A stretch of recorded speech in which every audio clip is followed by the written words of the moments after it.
এইখানে সবার প্রথমে আমাদের যেটা করতে হবে সেটা হচ্ছে পার্সেন্টেজ গুলোকে আমাদের ভগ্নাংশে পরিণত করতে হবে। সেই কারণেই আমরা 56%টাকে ভগ্নাংশে পরিণত করে নিয়েছি। এবার 28% সেটাকেও ভগ্নাংশে পরিণত করব, অর্থাৎ 100 ভাগের 28 ভাগ। এবার আমরা যেটা করব সেটা হচ্ছে ভগ্নাংশের ভাগ। এই ক্ষেত্রে আমরা প্রথম যে ভগ্নাংশটা আছে সেটা লিখলাম 100 ভাগের 56 ভাগ।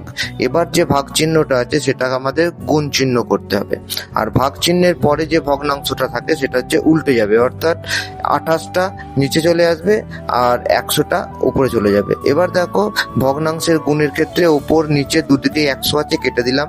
এবার 28কে 2 দিয়ে ভাগ করলে হয় 14, আর 56কে 2 দিয়ে কাটলে হয় 28।